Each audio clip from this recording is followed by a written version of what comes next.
Ya che l'udienza è aperta, signor Presidente, darò lettura delle pratiche di oggi per stamane pomeriggio. Marcello Truffa, appropriazione indebita, orologio d'oro nichelato, con ventraggi di latone platinato. Eufrasio Piombetti, pulterello con scasso al polaio sul Monte Figogna, di 4 caponi, sorpreso in flagrante duolo di policoltura. Carmela Vaneschi per lesioni con graffiature al polpaccio della guancia sinistra penetrante in cavità a Rosa de Bulletti lavandaia. E Teodoro Descalzi, furto di scarpe basse con strinche punta quadra alla Charleston.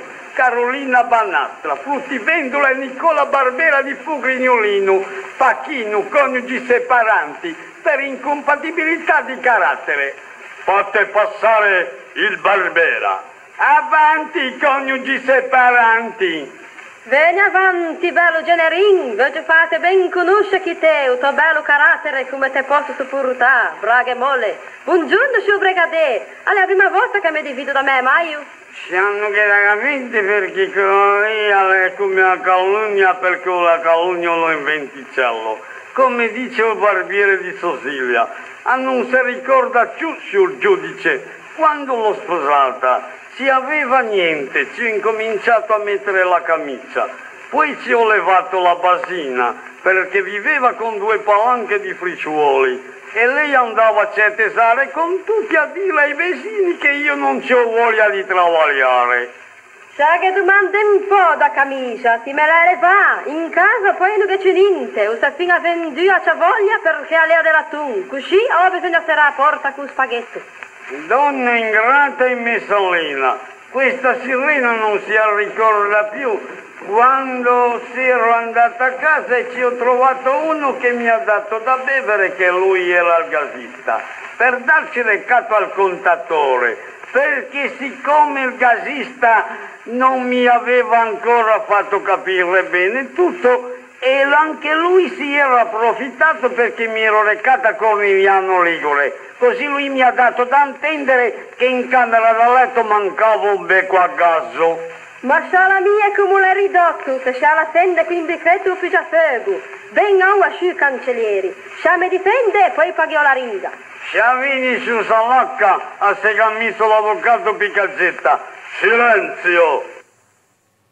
Eccellenze della Suprema, signori della Corte, del cortile del cancello, cancellieri città, è con sacro terrore e con pavida mosso, signori del Tribunale, che mi infliccio ad introdurre il palmo della mia mano nel delicato argomento nominato separazionamento legale.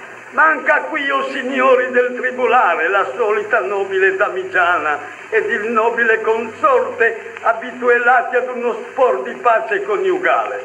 Manca qui le 2 anime gemelle ardenti, abituate a quella calditudine di un salotto. No, non abbiamo più i 2 esseri, i 2 cuori pur sia nel rigidoso inverno riscaldati dai tubi di un termoschifone. No, qui non abbiamo ormai chi tuba, perché ormai hanno tubato e tubando è appunto che scoppiarono i tubi e quindi giammai tuberanno.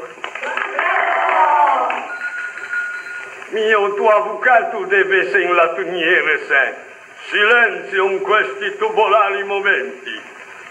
2 sono questi brandelli dell'esistenza umana, Carolina e Nicola Barbera.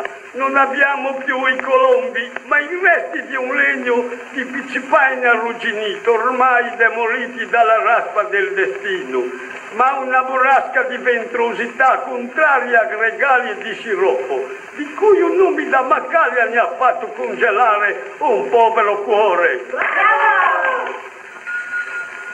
Lei una donna modesta, la mia raccomandata, Carolina Banastra, e lui Barbera di Fugrignolino, l'uomo abituato ormai al focolare dei mesilitri dell'osteria.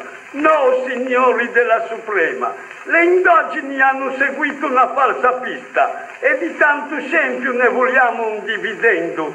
E un basta, chiedo per Nicola Barbera la condanna immediata ad un inesorabile distaccamento come incominciamento del finimento di questa vitaccia. Incominciando con questa vitaccia e terminandola, perché è una vita coniugale inesorabile, con proibizione a lui e sorveglianza presso tutte le osterie, interdizione dei pubblici uffici vinicoli, concedendo solo gli attenuanti per le latterie. Tu che vai di l'età, l'altura che ha guagno, signor avvocato? Silenzio, andate all'inferno! Sa che vado a buscare, che se che vado mica mangio le cartoline illustrate.